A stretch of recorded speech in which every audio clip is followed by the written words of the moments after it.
Hello and thanks for joining me. Today we're going to look at tripod collars and the various styles that Canon and Sigma use and talk about some of the pros and cons of those lens mounts. So quickly we'll look at the 70-200 f2.8 by Canon, the 70-300 4 to 5.6 by Canon, which does not come with a lens mount by default. You have to buy the extra one if you want. We have the Sigma 150-600 Sports and the Sigma 120-300 f2.8. This is the one we're going to spend most of our time on because I have a problem with this. And so let's dive in and take a look at the details of what we're talking about, and then I'll show you how I fixed my problem with the Sigma 120-300 f2.8 Sports. Okay, so we're going to start off with the Canon 70-200 f2.8 version 2. Very nice lens, and it comes with the collar. The foot's not removable, but the whole collar is. So if you release this ring, and then as I rotate this around, you'll see this little orange dot coming into line here. When it lines up with that one, you're aligned perfectly to allow it to just slip right off. So you've got the little screws holding the little spinners or bearings in place. And one thing I wanted to show you too, not only do we have these that help provide a way to keep the collar from slipping forward and back, but as far as the friction is concerned, the grip, when you tighten this down, you've got this nice white plastic piece in here that when it's loose, it slides just wonderfully smoothly, but then when you crank it down and tighten it, it gets a nice solid locking on that lens column, so on that lens body. So it's a good design. I like it, and it lasts a good long time. Next up is the Canon 70-300. This lens does not ship with a tripod collar, but you can certainly buy one afterwards, and so it would go right around this area here. It's a small enough lens that it really doesn't need it for some cameras. If you're on a smaller camera like the 70D or the 80D, you might benefit from having it because as you zoom, that extends out, and so it changes the weight of the lens just a little bit. And so when you're on a 5D Mark III or something else like that, it's not a necessity, but again, it can certainly be a nice thing to have. I happen to have the photodiox version of this for this lens, and so on this you have the two orange dots again. Once they're aligned, you pull that out, and then you just slip it on there, and then it's going to kind of snap into place. And then when you tighten that down, it's a fairly good locking, but it's not absolute. I can still push it around. So it doesn't lock it in absolute tight, so it's not going to spin, but for practical purposes, you're really not going to be twisting the thing like that anyway, but it could be a problem. So it does have on the interior of it, instead of the white plastic kind of thing, it has some kind of felt here. And so it's decent, but the one that's made by Canon specifically for this, a lot more expensive, but it works certainly a lot better as far as gripping that lens body. This one is the Sigma 150-600, and it's got a very fine design. The collar itself does not remove, but it has these little, you can kind of hear it clicking into position, so when you're on the tripod, that would be your 90-degree shifts as you click into position. Very sturdy, very solid. It's more of a sealed design, and it's just not gonna fall apart on you. The foot does come off, so if you needed for some reason to pull that foot off, the third-party manufacturers do provide you an extra foot, like if you wanted the built-in Arca Swiss mounting item on there. So yeah, good design. I like that one too. Next up is the Sigma 120-300 f2.8 Sports, and this one I do not like. Let me show you why.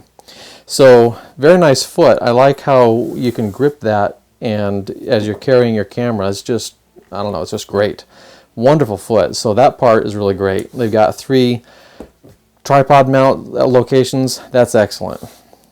When we loosen this up though, and then you see that thing that says remove there, so we line the line up with where it says remove, and then we can kind of finagle it just a little bit. Now I should tell you, I've modified this lens, so that's why I'm having a little bit of difficulty. If you were to do this, it wouldn't be so hard for you to remove it.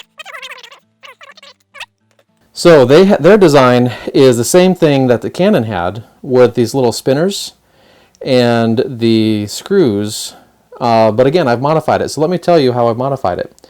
Originally it has little screws. You won't see little screw heads on there. It has little screws, and it has these things they call spinners, and they aren't bearings though. they just spin on their own free will, but they still have a lot of friction involved. And so if the screw accidentally tightens too much, then it can cause some scraping. I actually have two of these collars. This one, I'll get a macro shot of it for you. It has some scraping right along the edge here. And they do have a plastic kind of thing similar to the Canon to provide that friction for locking it. But it's just not, this lens is so heavy. This really is not big enough, I don't believe. And then what was the problem was, as people were shifting using the knob and they would shift from vertical to horizontal shooting, it would scrape along the inside because one of those screws got too tight and it just started to not spin anymore. So I analyzed that and I said, this is a bad design. There's no way I can keep replacing these. It's like 150 bucks or so. So this one, you'll notice, has none of that. Hallelujah. So what I did, I'll throw up some items here as screenshots from Amazon. I went and bought some studs that fit into those screw holes, and then I bought these bearings that are real bearings.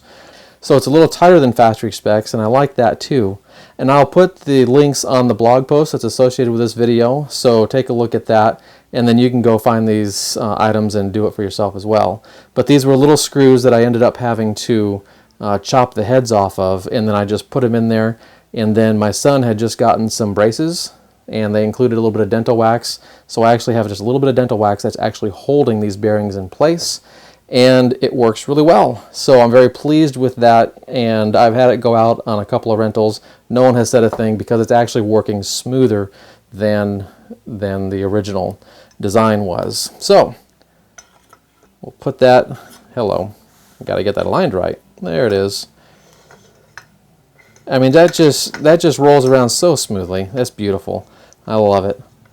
So you might be curious about the costs involved with that swap out on the Sigma. So I contacted the company that is the exclusive company that deals in repair parts for Sigma lenses and cameras.